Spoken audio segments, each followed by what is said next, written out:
back to Caffeinated Thoughts. My name is Shane Vanderhart, and you're listening to part 5 of my interview with State Senator Brad Zaun, the Republican candidate for Iowa's 3rd Congressional District seat. All right. Going back kind of the House GOP pledge, one of the things that was disappointing for me as a social conservative is that while it talked about defunding abortion or not funding abortion within Obamacare, it said very little else about social issues like abortion, like protecting traditional marriage, parental rights, religious freedom. Does that concern you? Well, I haven't really embraced the pledge with America. I certainly think there's some ideas there that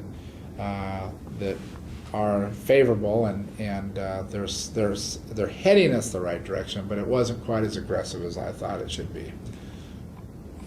Okay.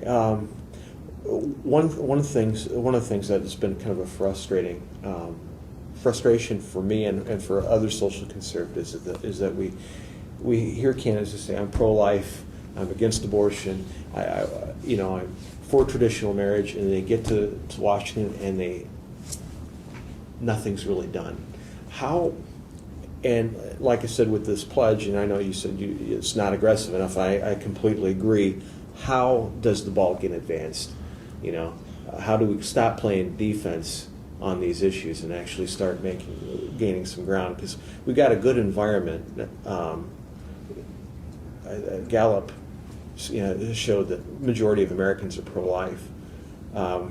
Now is probably the best time, if any, that we can actually gain some ground on these issues. So, well, to answer your question, simple. Send different people to Washington, D.C.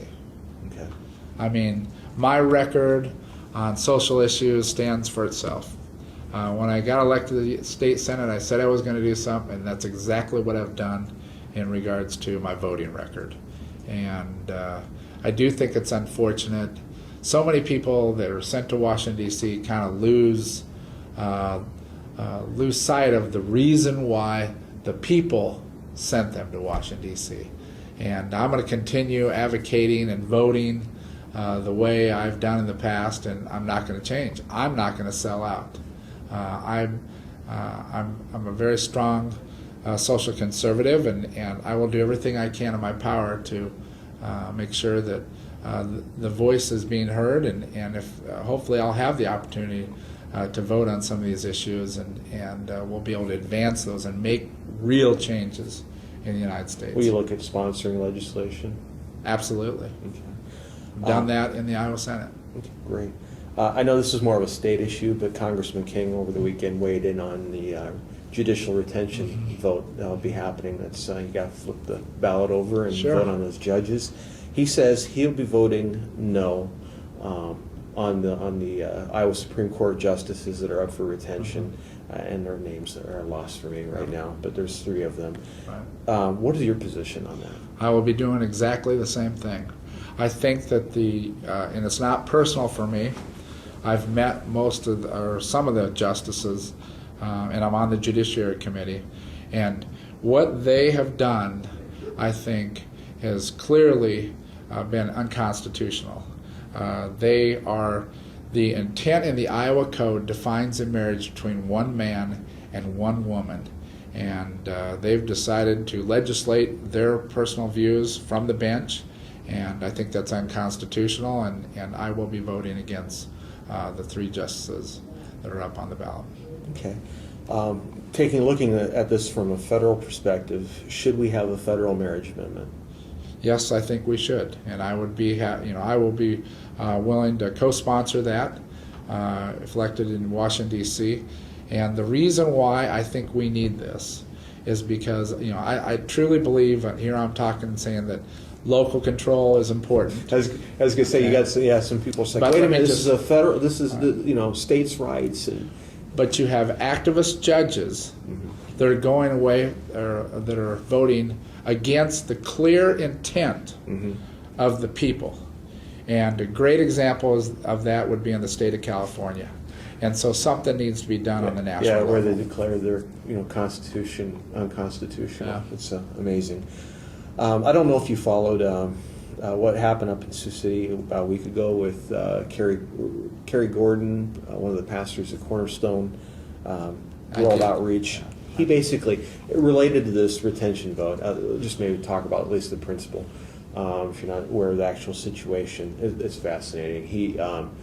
They sent out a letter encouraging other pastors to encourage their people in their congregation from the pulpit to say, vote no on retention. The Americans United for Separation of Church and State filed a complaint to the IRS saying, they can't do that. They're a 501c3 organization. They can't endorse from the pulpit. At the very least, they should be fined, if not have their tax exempt status, stripped away. What is your view on IRS rules limiting 501c3 organizations in that regard? Well, I'm a Catholic, and we have a Sunday that's set aside every year for pro-life. Okay, and I've never heard anybody ever complain about that. We go out, and they get everybody involved, and they have a pro-life Sunday, and with other congregations. And to me, that's no different than what they're talking about in regards to, the marriage issue. Sure. Well, churches are allowed to talk issues.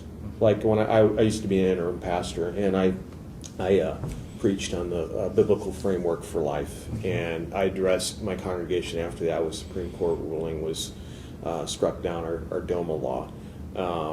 However, what the IRS code or what IRS rules say is that when I was a pastor, I couldn't say I endorse Brad Zaun and I encourage you guys to vote for him on election day. The IRS says that's a church can't do that, or a nonprofit can't do that. Now, do you believe that's constitutional? I believe that the church up in Sioux City, as well as any church in America, should have the right to be able to give their views from the pulpit. Okay, thank you. I just want to wrap up. Last question, I promise. Congressman Boswell's been coming after you hard in some ads and talking about your financial financial history, mistakes that may have been made, or some of your financial struggles. I don't necessarily want to say mistakes. How do you feel about the tone of his current campaign? How would you like to address that to Caffeinated Thoughts readers? Some people may be concerned about some of the stuff that they've been hearing on TV. Well, desperation sums it up. I think it's really unfortunate. I think it's below the belt. The Des Moines Register just reported yesterday that it's slander. He knows the facts. It's been investigated by the Des Moines Register as well as other people in regards to this. And Congressman Boswell, like I mentioned before, voted one vote to adjourn to protect his job and his pension in Washington, D.C., when there's so many people that are jobless, when we've got so many big issues out there. With that said, I think it's really unfortunate. This campaign, mine, will not be going there. I have no interest in what he's done in his personal life. When I made my announcement when I ran for state or for Congress back in November, I said, listen, I've had financial struggles like so many people in the 3rd Congressional District. And I was put in a position because of having the hardware store and Home Depot and Lowe's and 9/11 hit, where I had to pay my employees before myself. And I fell behind with my bills, including my mortgage. The facts are clear. You know what? I did fall behind in my mortgage, like so many other people in the 3rd Congressional District. But what I did do is I dug myself out of that hole. I pulled one bootstrap up at a time, and I paid everyone back. And I did not and was not foreclosed on twice. That is not true. in regards to the federal tax liens that I had, there was 2 that were right before I sold my store, and there was 3 that were after I sold my store. And I immediately went down to the IRS office downtown Des Moines, and I showed them A, my bill of sale, and B, the document that I filed with Polk County Court saying when I sold my store. So I was immediately relieved of the 3 latter withholding periods that they had, because it was not my responsibility. I didn't own the store. And I was told, and I don't know if it was by accident or what, but the new owner of the store used my federal tax ID number. The 2 that were before then, I proved that I did not have employees right before I sold my store. And so I was immediately dismissed of that lien. And I think that it's untruthful as well. You know, and I just think this campaign in regards to the current ad that's out right now saying that I want to privatize Social Security, that is absolutely not true, and I've been very clear on that. The floods, of course I recognize that government has a role in flood recovery or any kind of disaster. But the role I don't see as being efficient is handing around $10,000 debit cards. And so I just think it's unfortunate what's going on in this campaign. Every commercial that's out there where I'm quoted or I'm on that grainy footage, I've been taken out of context. You know, when I said about personal responsibility, and I do believe in personal responsibility, personal responsibility is living within your means and not strapping the future generation to debt. I would say that Congressman Boswell is not using personal responsibility for the younger people in this country. And so, you know, the personal responsibility they got, I was asked about the Wall Street bailout and the banking reform bill. And it's just unfortunate. But we're going to continue to talk about solutions. We're going to continue to talk about his voting record. My voting record is fair game. Go after it. I certainly have taken votes like he has. I would just challenge him to come up with one ad that isn't an attack on me all the time, 100%, and him give the people of the 3rd Congressional District some kind of solution to our problems. And that's not what's being done right now. Thank you so much.